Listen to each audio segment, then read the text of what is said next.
And welcome back. This is MC1 Gamer bringing you the third scenario in the End Times series. This one is called the Battle of Mordkin Lair, and it pits Mannfred with his vampire counts against the Skaven. He is attacking a fortress lair of a warlord Feskit, trying to reclaim the Fellblade, the infamous Fellblade that had taken down Nagash when he was previously defeated. So Nagash is still not, his physical form has still not been raised back up, but the End Times rules are in effect, so his presence is being felt. And this was a very exciting scenario for me because, and I have a picture up here that it illustrates what I've been working on to try to accommodate this particular scenario. I have held off for a long time working on the Black Knights that I'm looking to make. I'm not using the one straight out of the box, and I wanted to fit the theme that I have, a Muslin theme, which is a Bretonnian themed army for the vampire counts under the Red Duke. So I've been mashing up. I did this with my Hex Wraith. They're all questing knights, which you'll see in this battle report. And I've been trying to put more paint on the conversions that I've made. The men-at-arms converted with zombies, the werewolf-like cryptars that I have, and heavily converted Mortis Engine, for example. So I've kind of held off on the Black Knights because I really wanted not to just, not only is it a lot of work, I mean, you got to Dremel out all the insides, and there's a lot that, as you can see here, that I'm doing, but I also wanted to get better at painting because this is going to be the cornerstone of my army, because it's a mounted army at its base. Now, I have avoided and resisted using the Black Knight bus with the Vampire Blender Lord for a long time, and that's one of the toughest and most popular of the net lists. So I've really gone in the other direction to try and go for infantry heavy units or monstrous infantry. So I really haven't spent a lot of time on this, but seeing this particular mission and the fact that there are special rules that allowed me to field a lot of these guys, I started working on them. But I didn't finish them, and I haven't had a chance to even base them. But this gives you an idea of what I'm looking at. So just so you know, that is Mannfred, who's on the mount that is Archaon's horse. But that will be Mannfred. There is a model that I've used from Mannfred that is in with the unit of Black Knights, but that is actually a White King that I'm using. So just forgive me for not having a lot of paint on the table for my army, which is something that I've really been working on of late. So, rules for this particular mission. This is the write-up from End Times. Having battled his way through Skaven-infested tunnels and caverns, Mannfred von Karstein has finally reached the fortress lair of the Skaven Warlord Feskit. Within lies the prize for which he has fought so hard, the ancient Fellblade that doomed Nagash millennia ago. Swiftly breaching the fortress gate, Mannfred and his vanguard of mounted undead warriors have stormed into the castle's litter-strewn courtyard, and a wild, confused melee has taken place between the undead warriors and the clan rats and storm vermin, defending the Skaven Warlord's lair. Bursting forth from a hidden entranceway, Feskit arrives to do battle, the Fellblade grasped firmly in one scarbarous paw. So, this is a 2,500 point game, and the rules are as follows. End Times rules are in effect, so 50% Lords max, 50% Heroes max. I will not crumble if I lose my General. Death on the winds. It means that all castings casting from Lore of Vampires, Lore of Death, Lore of Undeath are at -1. Gloom and Darkness. So the range of all shooting attacks or magical-based attacks, no matter what they are limited to 24 inches. We're in a cavern here. We're in an underground environment, so it's going to have limitations on the actual range for anything that is used. Plus, any ballistic-based shooting beyond 6 inches and beyond is all considered long range, so it's going to be at -1. All cavalry, monstrous cavalry, and chariots take dangerous terrain tests if they either march, charge, or flee. Now, I'm not going to be doing any fleeing because I'm undead, but I have a lot of skeletal steeds in the Black Knight unit, and they ignore terrain because of their ethereal nature of the skeletal steeds. So I don't have to worry about difficult terrain tests or terrain features. But What a lot of people don't know, and even some vampire count players I think have forgotten, because I've seen this mistake, is that if you put any character that does not have access to a skeletal steed into a Black Knight bus, and if they don't have skeletal steeds, everybody loses this extra special ability. But if it's just White Kings, well, then they get this benefit. So Undeath Ascendant is the next special rule. Undead suffer one less wound due to the unstable rule during close combat. That's big. I mean, people don't think that it's a huge deal when you have like a BSB within 12 inches. You get that same rule. This is across the board. This is along the entire battlefield. So it actually stacks with the BSB. So now I crumble 2 less. And then, of course, what really is the flavor and character of this particular scenario, the fact that Black Knights and Blood Knights are shifted over in terms of what category they come from. So my Black Knights are listed as core, so I can have a completely mounted army here. And Blood Knights are listed as special. Now, I don't take any Blood Knights. I decided I wanted to focus as much as I could at mashing up my Black Knights. And we also chose for the final rule that no scouts or ambushing were going to be possible. So other things that were a big deal are I get to use a zombie dragon as a character, and he doesn't have to be ridden, which is phenomenal. I mean, here's a picture of the mashed up zombie dragon that I have, and this was initially my effort to try to convert a back and forth between a Terrorgeist and a zombie dragon, should I ever want to field a zombie dragon. I love the idea of fielding a zombie dragon, but it just doesn't make sense a lot of times when it comes to the points or the game size. So I spent several days magnetizing so that I could use this as a conversion, and I've never fielded it. And when this mission came up and I was able to field Ithragar, is the name of the zombie dragon, I was able to field Ithragar, I said, great, let me pull that out and just clip in the bits that are magnetized for this particular mission, and I'm just thrilled that at least I had that available. So back to some of the other special rules. The attacker is specifically listed as the vampire Count, and the defender is the Skaven. Now I have to bring in Count Mannfred, but he doesn't have to be the general, because it does mention that Ithragar has a 10 leadership, but he cannot be the general. So I can have Mannfred as the general if I want, but I also can take a general, because one of the other rules is that Mannfred, although he counts towards the points of the Vampire Count's army, he does not count towards the Lord's points, which is great, but that alludes to the fact that you could take another character as a general and another Lord-level character, so I did. But I have to take him. I have to take Mannfred. And as the defender, so the Skaven are the defenders, and they're required to take a named warlord, his name is Feskit, and he can only be armed with the Fellblade. Now that's scary enough. The Fellblade is very dangerous. It can take anything out on the battlefield that I have, including Ithragar and including Mannfred. It does a lot heavy. I think it's die 6 multiple wounds, and it's strength 10. Now it can hurt him. Each turn he has to roll to see if it does some kind of damage to him.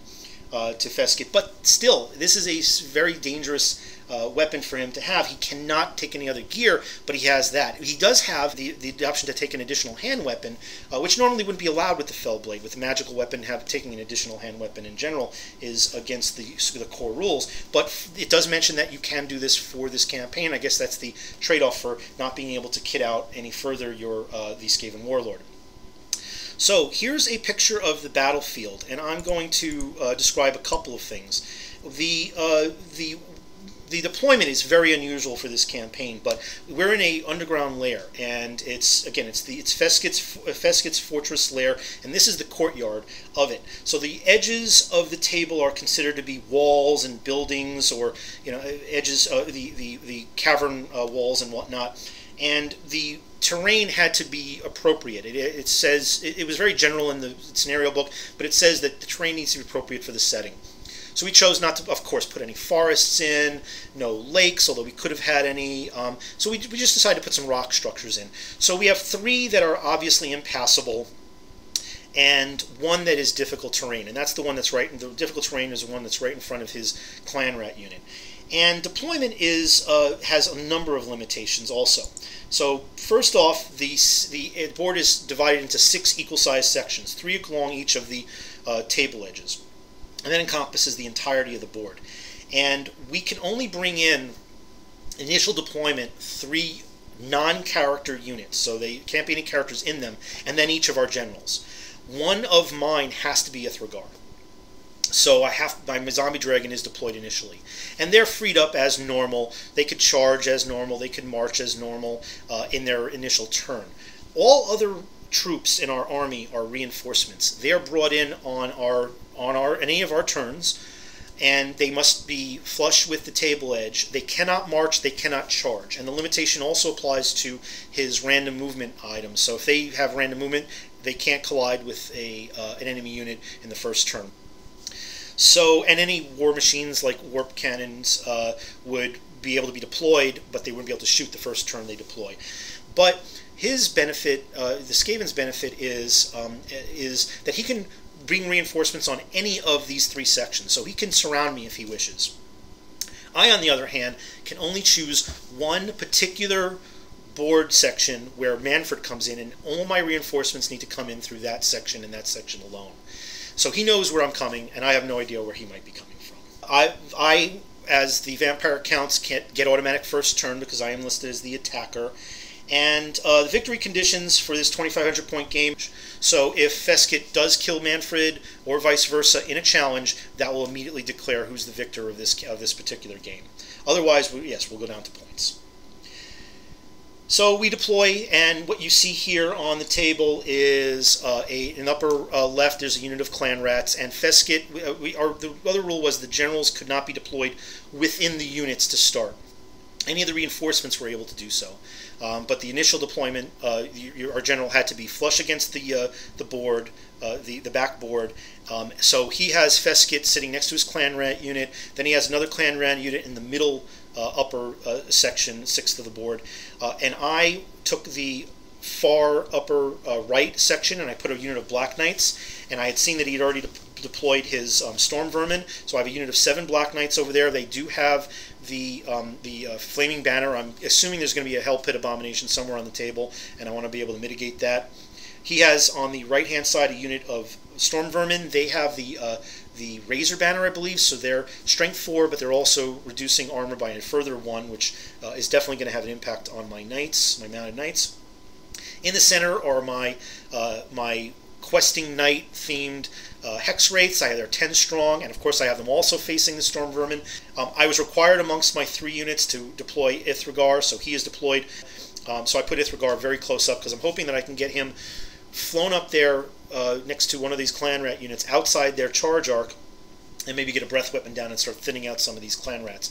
And then you can see at the bottom I have my general, who is on a Hellsteed, so she can fly. She has the Lore of Undeath. She's got the Black Periap and a Talisman of Preservation. I only have one of my magnetized wings for my Hell Beast, for my Hellsteed here for her, and so unfortunately she's going to be flying around a little wobbly. And for magic, so I have Mannfred, who is a very powerful caster. If he does wounds, he gets extra dice for casting and dispelling and following turns, which is phenomenal. So I want to get him in there and hopefully doing some damage on some rank and file so I can max out my casting.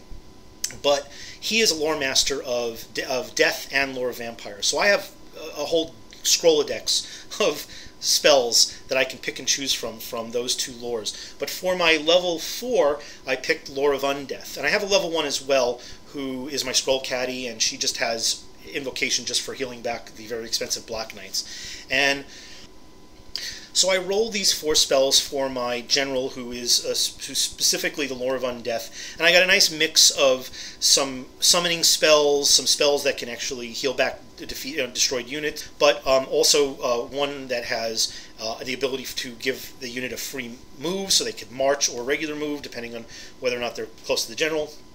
So his spells, the Skaven has 2 casters, none of which are going to start on the board.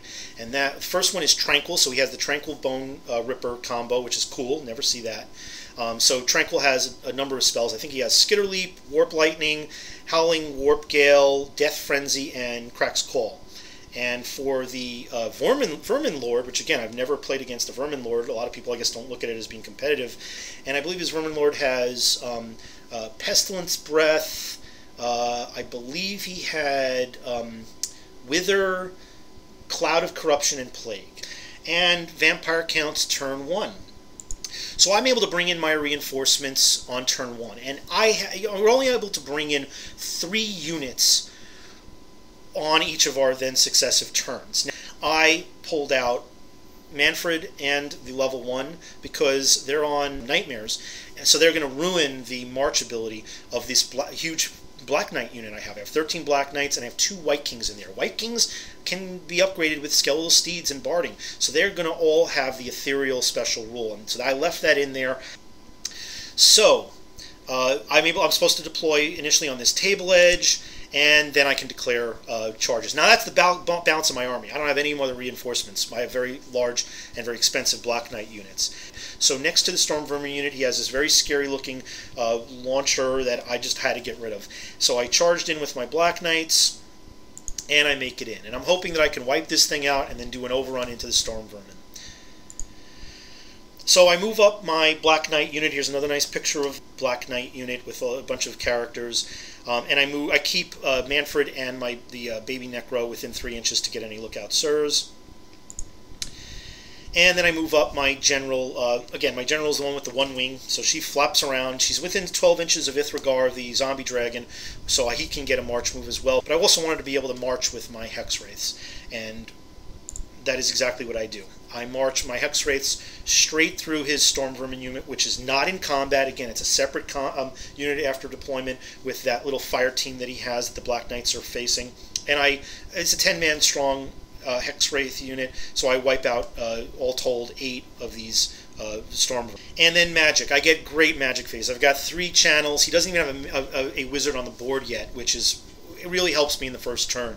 But I throw down a Van Hel's, and he throws all of his dice to try and stop that. He doesn't want any of that. So I'm able to get up from my general of the Lore of Undeath, one of these spells that would heal a damaged unit. So I don't have any damaged units yet, so that's wasted.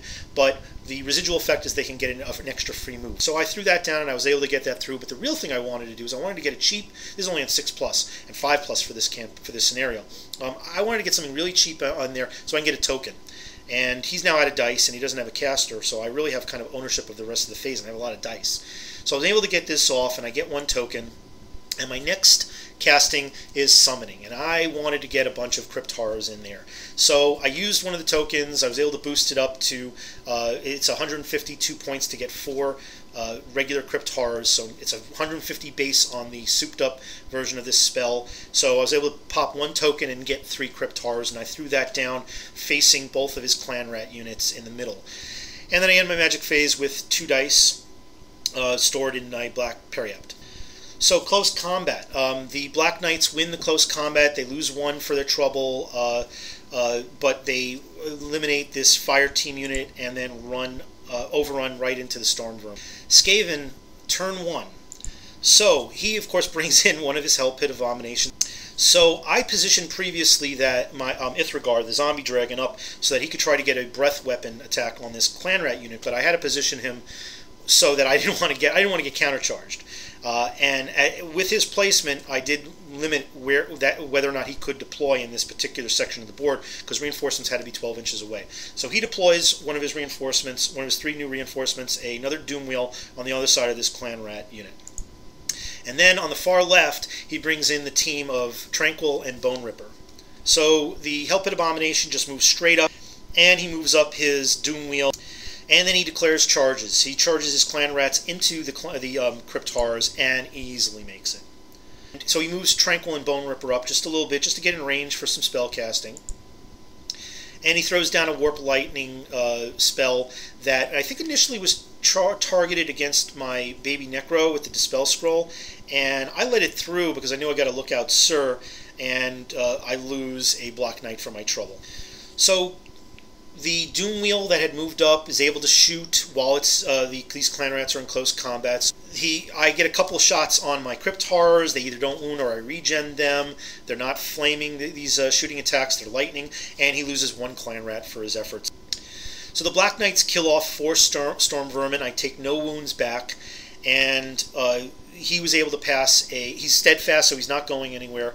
And he's able to pass a leadership test to Reform, so Reforms to face me. And for the close combat with the Cryptars and the Clan Rats, I take no losses again for the Cryptars. I love those things, especially that they look like werewolves. And the Cryptars delete 8 of his Clan Rats, but again, he's got more ranks, so he's steadfast. He's not going anywhere. So Vampire counts, turn 2. I declare charge with my Black Knight bust, so I make that charge pretty easily. And my Hex Wraith's reposition, I don't know if he's baiting me with this Hell Pit Abomination, so I decide I'm going to move him to the other side of this Clan Rat, the Storm Vermin unit, and now I have a rear charge for the following turn. So I move up my General with the Lure of Undeath on her Hellsteed to right behind the Black Knights and Cryptars, along with the baby Necro.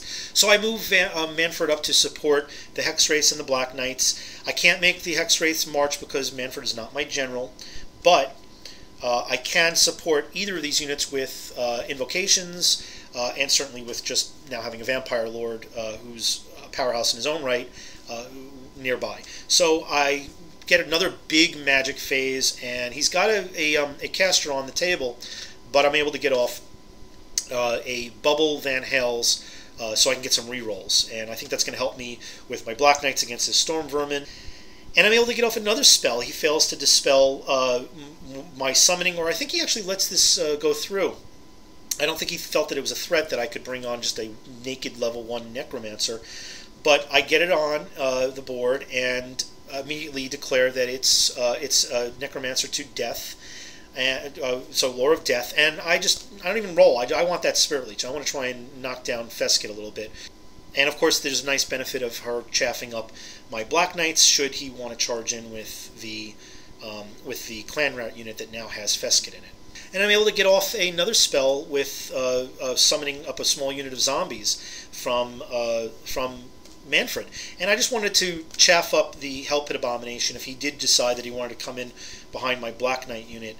And I was able to restore, I believe, one of those fallen Black Knights, as you can see. So I end my magic phase, I store 2 dice in the Black Periap, and close combat. I lose 2 Black Knights to the Storm Vermin, but I'm able to destroy 7 more of them, and that's great, because they're no longer steadfast, and they break and run off the board. Close combat with the Black Knights and Cryptars also goes my way. I take no losses, and I remove, I think, 14 of his Clan Rats. And they break and run. I have more ranks than he does, so he's not steadfast. I only elect to chase him with my Cryptars, though. He doesn't make it off the board. He stops like an inch short. He does take some difficult terrain from that terrain structure you see the Cryptars on.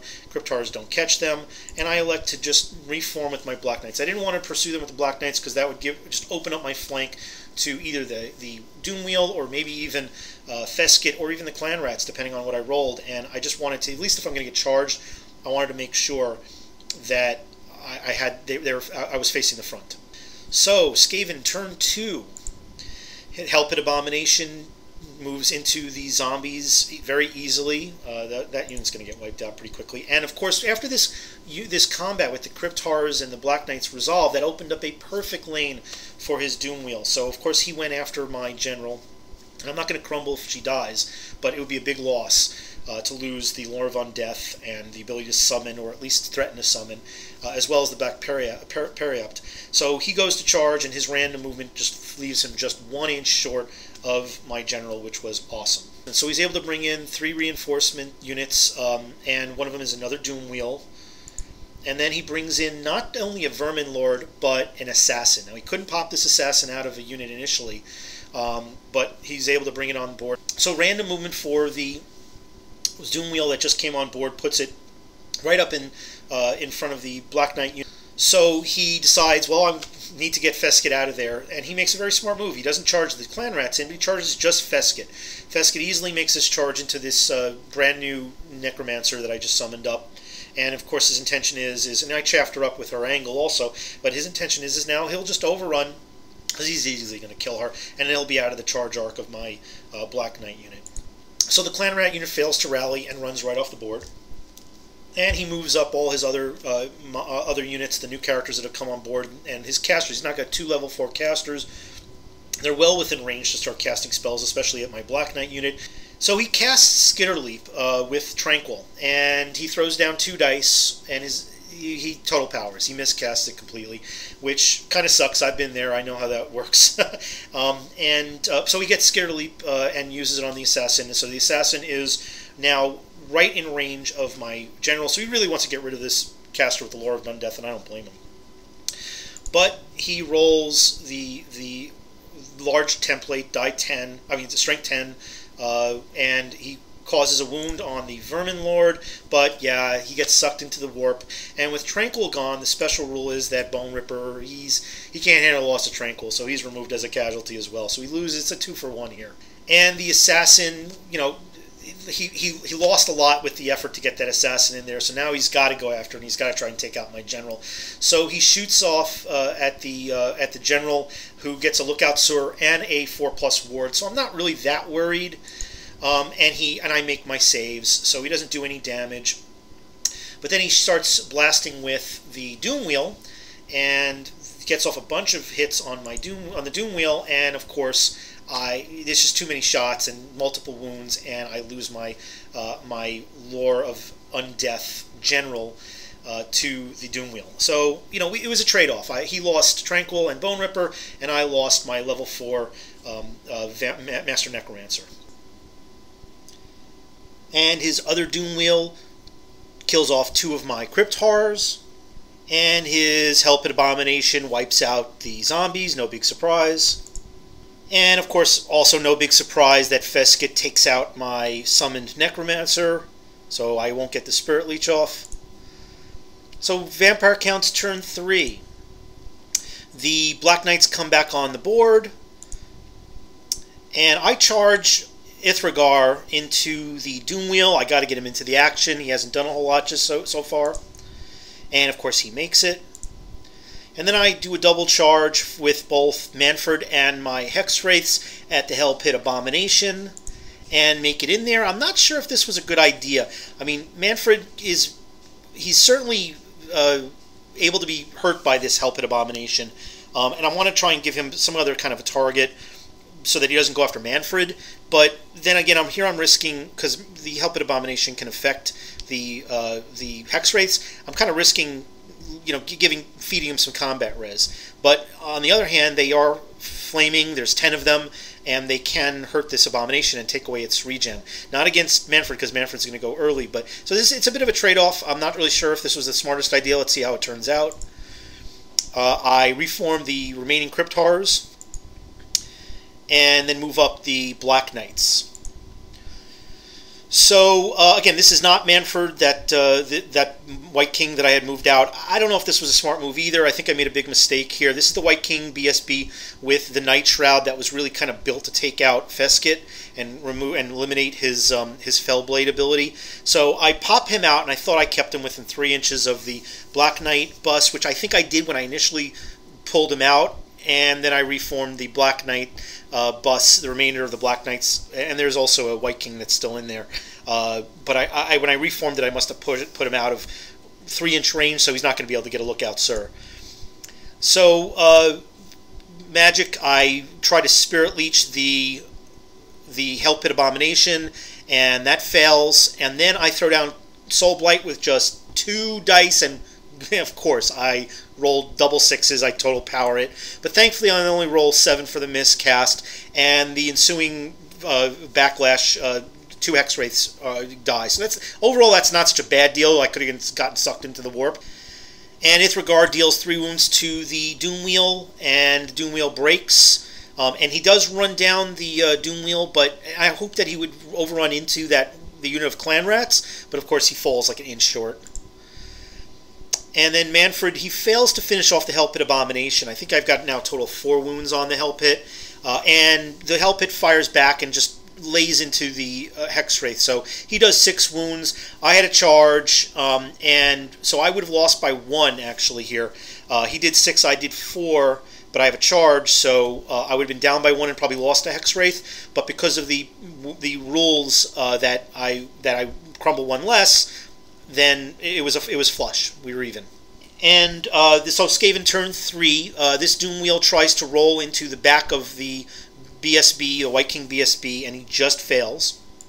And then he decides to charge with not just the clan rat unit, but also to get the ranks, which is pretty smart, but also with his Vermin Lord. So this is not looking good for Ithragar. And of course they make it in. That was an easy roll. But thankfully the Vermin Lord does have 1 wound, but he's got a lot of wounds on him. But Ithragar is untouched, so let's see how this turns out. Feskit does take 1 wound from the Fellblade, so you know it's getting closer. I think he's got 3 wounds. I need to knock him down a few more. And he makes his move out of the Black Knight's charge range, but still within the charge range of that White King BSB with the Night Shroud. So I'm pretty happy about that.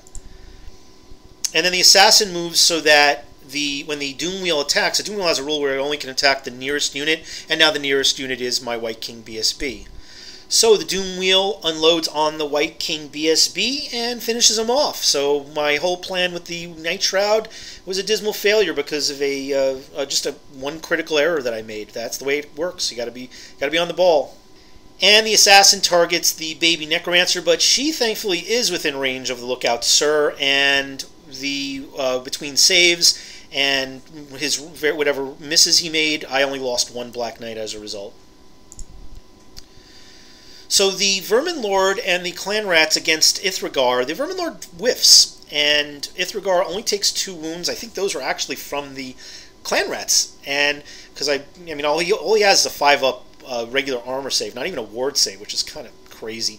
But he is -1 to be hit because of the flies, I guess, that disrupt your ability to attack him. And when Ithragar returns fire, I not only get 6 stomps, but between all of my attacks, I unload the breath weapon, the Pestilence breath weapon. It's only strength 2, but it does 2d6 when you're in hand-to-hand instead of the template. Between all of that, and whatever saves he might have had, I take out, I think, 7 or 8 Clan Rats. And Mannfred does another wound to the Hell Pit Abomination, but it's still around because he goes before the effect of the flaming attack happens with the Hex Wraiths. So the regen has been really kind of hurting him. And then the Hell Pit Abomination kills a remainder of the Hex Wraiths, but we're still flush. So Vampire Count's turn 4. I decide to try to charge with whatever I've got left, try to finish off whatever's left on the board. I try to charge, but I fail with the Crypt Horrors into that other Doom Wheel on the right. But I want to save my Zombie Dragon Ithragar if I can. So I charge that Black Knight unit bus, whatever's remaining, into the Vermin Lord. The other Black Knight unit, I need a little help. I don't have the Hex Wraiths here, so I need a little help with Mannfred. I don't want Mannfred to lose any more wounds, especially if he's going to go after Feskit. So I charge the Black Knights into the Hell Pit, and of course the Black Knights on this side make their charge into the Vermin Lord. And for magic, I Spirit Leech off, finally finish off this Hell Pit Abomination, and then I turn around and do a Gaze and a Gash at Feskit, but I only do 1 more wound to him. So he's got 2 wounds now, which is fine, but you know, it would have been nice if I could have finished him off. That would have pretty much been the end of the game. Now, that still leaves us with the opportunity for that classic confrontation between these 2 heavyweights. And I use that attribute ability with that Gaze of Nagash to restore one of the fallen Black Knights in this unit. And the Vermin Lord challenges my remaining White King, so I accept. He has the Sword of Anti-Hero, so he's going to get +1 strength, +1 attacks. The Vermin Lord completely fails to wound the White King, and the White King does about, I think, 3 wounds back to the Vermin Lord, which is great, and I unload a number of attacks again into the Clan Rats with Ithragar. So between all of those attacks, I think I kill off like 9 Clan Rats. I got 2 of the Black Knights that were able to attack the Clan Rats as well, and between that, I easily win this combat, and both units break. So I use Ithragar to run down the Clan Rats, and I catch them. And then I use the Black Knights to run down the Vermin Lord, and I catch him. So now he's without a wizard. So I'm going to have magic dominance going into the next turns, the remaining 2 turns, which is great. So Skaven turn 4. The Doom Wheel tries to use its random movement to get into the Black Knights and try to finish them off and get those points, but he falls short. And his Assassin takes out the baby Necro. She's done her job. The Doom Wheel then shoots and misfires, and that forces it to go into some random direction at a random move, so it's out of control. And it easily could have gone into either the Black Knights or into Mannfred. And somehow he threads right between these two units, which was just complete fantastic, just dumb luck. So things are moving a little quicker now. Vampire counts turn 5. And the Black Knights charge into the rear of the Doom Wheel. And, you know, even my opponent, Andrew, had said, you know, the way to win this would be to have the Black Knights go after Feskit and finish him off. How could I not charge with Mannfred? I have to charge Mannfred into Feskit. This is what it all comes down to. The two big guys on the battlefield, two big guys on the block, and see who's toughest. So let's see how that turns out. So I charge Mannfred into Feskit, and both of them obviously easily made. And then these Crypt Horrors, long charge. I think I need like a 9 or a 10. And I roll 11 and I make it. So I get into the flank of this assassin and move my my Black Knight bus around one side of this impassable terrain and Ithragar around the other side. So, you know, if I need to, I certainly have some help. I could always charge Ithragar into the rear of that assassin for the next turn. And my magic phase is just huge. And you can't get a better scenario than this one. Feskit's got 2 wounds on him, so he's 2 wounds against him. He's only got 1 wound left. I'm able to get off Hellish Vigor, which is rerolls to wound, Van Hell's Dance, which is rerolls to hit, and I Soul Blight Feskit to boot. So he's -1 strength, -1 toughness. Now that's not such a big deal. He's strength 10 with the Fell Blade. So what? He's strength 9 now. So what? Yeah, he's still wounding me on 2s, but still. I'm stacking the deck. How can I lose this? And the Crypt Horrors just whiff against this assassin. So the assassin strikes back, does 2 wounds. I don't break. I don't crumble because I had the charge, and I crumble 1 less. So the assassin changes to face the Crypt Horrors, and the Black Knights easily destroy the remaining wounds on this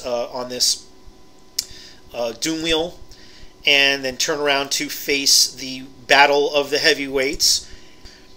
So take a look at this. Look at all those red wound tokens. Yep, that's exactly what you're probably thinking. They rip into each other and kill each other.